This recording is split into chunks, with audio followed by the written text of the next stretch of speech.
দোয়া নিবা, তুমি যেখানে চলাফেরা করো না, বসবাস করো না কেন, আল্লাহ রাব্বুল আলামিন এই জন্য বলেছেন বান্দা সর্ব অবস্থায় যেখানে থাকবে না কেন ওয়াবিল ওয়ালিদাইনি ইহসান, নবীজি বলেছেন তিনবার কথা বলা হয়েছে। তিনবার কেন বলা হয়েছে? ওয়াবিল ওয়ালিদাইনি ইহসান, এখানে তিনটা কথা বলা হয়েছে, একবার সন্তানের কথা বলা হয়েছে, একবার ইহসানের কথা বলা হয়েছে। তাহলে কি করতে হবে? তোমার মা বাবার সেবা করতে, তোমার আমাকে সাহায্য করতে হবে, মার দোয়া নিতে হবে।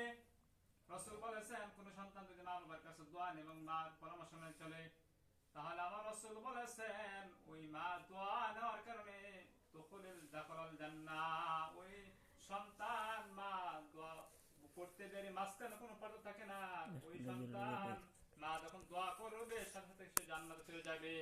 সুবহানাল্লাহ সুবহানাল্লাহ। শুধু তাই নয়, তাফসীরে জালালাইন কিতাবের মধ্যে এসেছে, বুখারী শরীফের হাদিসের মধ্যে আছে, 960 পৃষ্ঠার মধ্যে আছে, আল্লাহ রাসূল সাল্লাল্লাহু আলাইহি ওয়াসাল্লাম হাদিস শরীফের মধ্যে বলেছেন, এক বুজুর্গ বলেছেন, তিনটা কাজ যদি কোনো ব্যক্তি করে, এক নাম্বার হলো জিকির করে, দুই নাম্বার হলো কোরআন তেলাওয়াত করে, তিন নাম্বার হলো আখিরাতকে স্মরণ করে।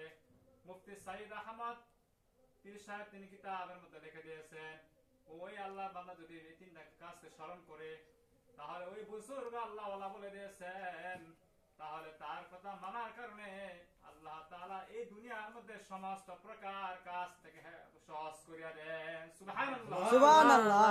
শুধু তাই নয়, তাহলে এখানে ভালো করে পয়েন্ট ভালো করে জানার বিষয় যে, এক নম্বর বলেছেন আখিরাত স্মরণ করতে হবে, বুজুর্গ বলেছেন পিশাব, দুই নাম্বার হলো কোরআন শরীফ তেলাওয়াত করতে হবে, তিন নাম্বার বলেছেন আমল করতে হবে।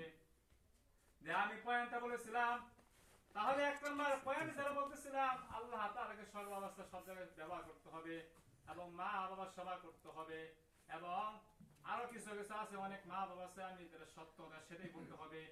অনেক সন্তান, যদি 4টা সন্তান থাকে, দুই সন্তানের টাকা একটু বেশি কামা, দুই সন্তান একটু কম কামা, কিন্তু আপনি বাবা হয়ে আপনার সন্তান করতে হবে 4 জন এক সমান দেখতে হবে। আর আপনি যদি দুইজনকে বেশি দেখেন, দুইজনকে কম দেখেন, কিন্তু এটা ইসলামে বলে নাই। তাহলে কি করতে হবে? অনেক মা বাবা আছে নিমুখ হারামি করে সন্তানের সাথে। আজকে সমাজের মধ্যে কাজে ঝগড়া কেন হয়? বিভিন্ন ভাবে ফিতনা, বিভিন্ন ভাবে কাজে ঝগড়া, মারামারি।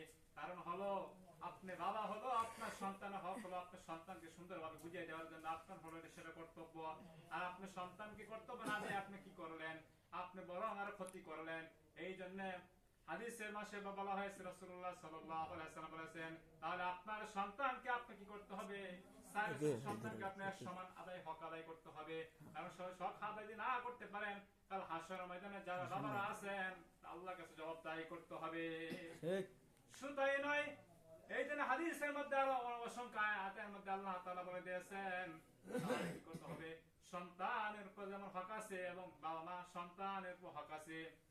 যেমন সংক্ষেপে আমি আপনাদেরকে বলে দেই, অনেক বাবা মা আমি নিজের চোখে দেখেছি, বিয়ার আগে বিয়ার পরে একটা শয়তানি শুরু করে দেয়, পোলামানের সাথে কি করে নিমক হারামি করে, অনেক ভাবে কি করে বিভিন্ন ভাবে মানে সূত্রামি করে, কেমনে করে দুই ছেলে কামাইলো বেশি, দুই ছেলে কম কামাইলো, কিন্তু আপনি এটা বলে নাই। তাহলে আপনার সন্তানকে পরিপূর্ণ যেটা বলেছেন হক আপনি আদায় করেন। আর আপনি তো হক আদায় না করতে পারেন, সংসার আমাদের একটা এলোমেলো একটা কাজে ধরবে, দুই ছেলের উপর বেশি জুলুম চাপায়া দিলেন, কিন্তু কাল হাসরের ময়দানে আল্লাহর কাছে জবাবদাহি করতে হবে। শুধু তাই নয়, আল্লাহ রাব্বুল আলামিন বলে দিয়েছেন আর আয়াতের মধ্যে বলেছেন, ইয়া আইয়ুহাল্লাযীনা আমানুস্তাঈনু বিস-সাবরি ওয়াস-সালাহ ইন্নাল্লাহা মা'আস-সাদিকিন। আল্লাহ রাব্বুল আলামিন বলে দিয়েছেন, তাহলে বান্দা ধৈর্য ধারণ করতে হবে। আজকে তো আমাদের সমাজে আমরা অনেক সময় দেখা যায় পীর আউলিয়াদেরকে মানতে চাই না, খালি হতাশা পেরেশানি। এই জন্য আজকে আমাদের কিভাবে আমরা হাসিল করতে পারবো, আমাদের যেমন পীর সাহেব শেখ সুমন কাদরি আল্লাহ